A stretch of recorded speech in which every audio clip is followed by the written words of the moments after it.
آج حرام کھاتے کھاتے 60-70 برس گزر گئے، کبھی پسینہ نہیں آیا۔ سود کھاتے کھاتے زندگیاں ختم ہو گئی، کبھی پسینہ نہیں آیا۔ لوگوں کی ماں بہنوں کو تاڑتے تاڑتے زندگیاں ختم ہو گئی، کبھی پسینہ نہیں آیا۔ مسجدوں کی بے حرمتی کرتے، قرآن کی بے حرمتی کرتے، علماء کی توہین کرتے کرتے زندگیاں ختم ہو گئی، آج تک پسینہ نہیں آیا۔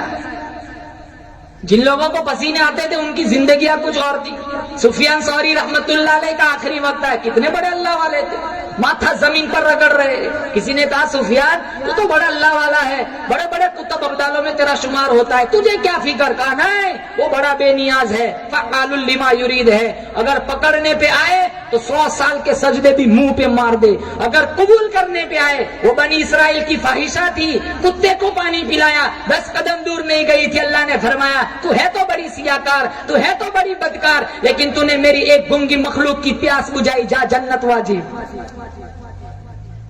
اور پکڑنے پہ آئے مسلمانوں 500 سال کے سجدے بھی منہ پہ مار دے۔ اللہ کو کیا ضرورت ہے؟ ہم 4 نماز کیا پڑھے، ساری دنیا کافر نظر آنے لگتی۔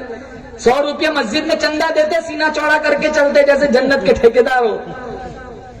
آج ہم اپنے خیال میں متقی بنے پھرتے، خدا کی قسم کل چھلنی لگے گی تب تقویٰ سامنے آئے گا، آج تک پیٹھ پیچھے کیا چلتا رہا۔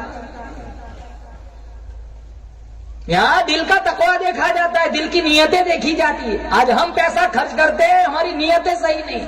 5000 مسجد میں دیتے، اگر ظہر میں دیے تو عصر میں جھگڑا کرتے، ابھی تک میرا نام بورڈ پہ کیوں نہیں آیا؟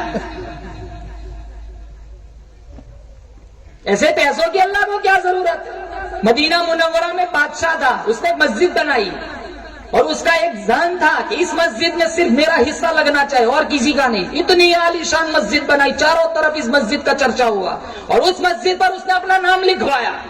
رات کو سویا تو اس نے دیکھا فرشتے آ رہے، اس کا نام ہٹا رہے اور ایک عورت کا نام لکھ رہے۔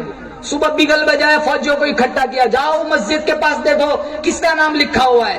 وہ سارے فوجی گئے، کہا بادشاہ علی جناب کسی عورت کا نام لکھا ہوا نہیں ہے، آپ ہی کا نام لکھا ہوا ہے۔ اگلے روز پھر سویا، پھر یہی خواب دیکھا، فرشتے اس کا نام ہٹا رہے، ایک عورت کا نام لکھ رہے۔ اس نے دوسرے دن پھر فوجیوں کو بھیجا، جاؤ دیکھ کے آؤ۔ فوجی پھر واپس آئے، کہا علی جناب آپ ہی کا نام لکھا ہوا ہے اور کسی کا نام لکھا ہوا نہیں ہے۔ تیسرے روز پھر یہی خواب دیکھا، چوتھے روز بھی یہی خواب دیکھا تو بادشاہ سوچنے لگا چل میں ہی ملاقات کرتا ہوتا ہوں اس عورت کی۔ بادشاہ پہلے مسجد میں گیا، نام تو اسی کا تھا، عورت کا نہ تھا، لیکن عورت کا نام اس کے ذہن میں تھا۔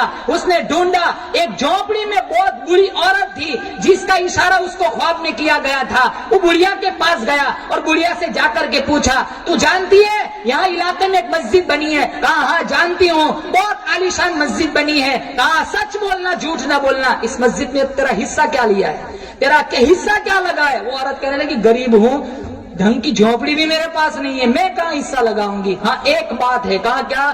کہا اس مسجد میں جتنی اینٹیں لگی ہوئی ہے وہ اینٹوں سے لدے ہوئے گدھے جب میری جھونپڑی کے پاس سے گزرتے تھے میں صرف گدھوں کو پانی پلاتے تھے۔ کیا عمل دیکھا؟ تو بادشاہ رونے لگا، کہا میرے کروڑوں روپے کی مسجد ایک طرف، تیرا پانی پلانا ایک طرف۔